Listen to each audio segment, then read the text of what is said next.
Kisah orang kudus hari ini tanggal 25 September adalah Santo Vincentius Maria Strambi.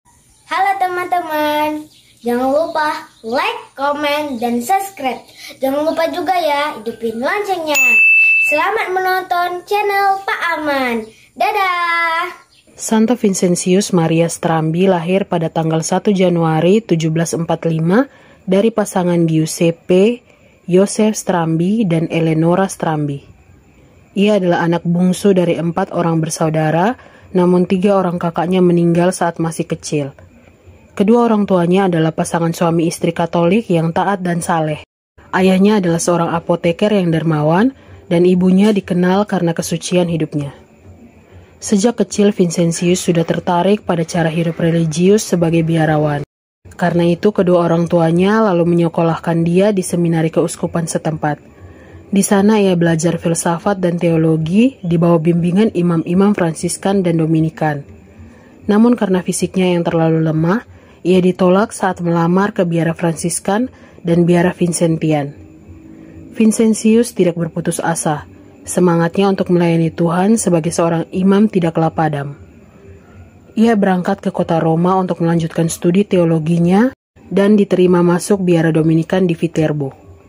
Sebelum ditabiskan menjadi seorang imam Dominikan, Vincentius mengikuti retret di sebuah rumah biara Pasionis di bawah bimbingan Santo Paulus dari Salib, pendiri kongregasi Pasionis. Terpengaruh oleh kesalehan Santo Paulus dari Salib, Vincentius segera memutuskan untuk menjadi anggota dari kongregasi yang baru didirikan itu. Meskipun keluarganya sangat menentang, Vincentius tidak goyah. Ia berdoa agar Tuhan dapat melembutkan hati ayahnya agar mau mengizinkan dia menjalani hidup imamatnya sebagai seorang biarawan Pasionis. Kesabaran, ketulusan, dan ketekunan doanya tidak sia-sia. Tuhan mengabulkan doanya dengan cara memanggil kembali ayahnya menghadap tahta Allah.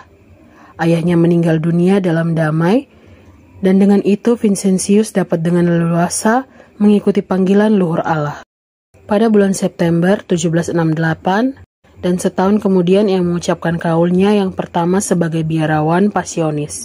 Ternyata sebagai seorang imam, Vincentius mempunyai bakat istimewa. Dengan mudah ia dapat bergaul dengan umatnya, terutama kaum muda.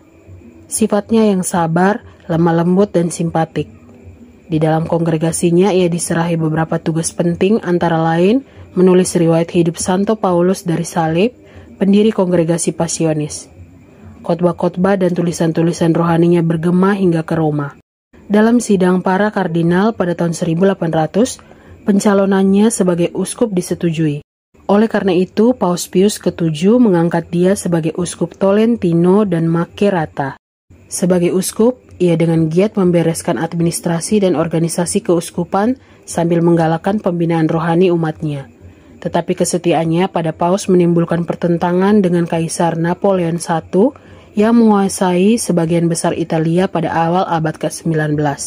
Oleh karena itu, Vincentius dikucilkan dari keuskupannya pada tahun 1808. Tahun 1813 ia baru dapat kembali ke keuskupan setelah kejatuhan Napoleon. 9 tahun berikutnya, Paus Leo ke-12 mengizinkan Vincentius untuk meletakkan jabatannya sebagai uskup dan mengundang dia untuk tinggal bersama di istana kepausan sebagai penasehat Paus. Vincentius melayani Paus dalam kedudukannya sebagai penasehat sampai hari kematiannya, tepat pada ulang tahunnya 1 Januari tahun 1824.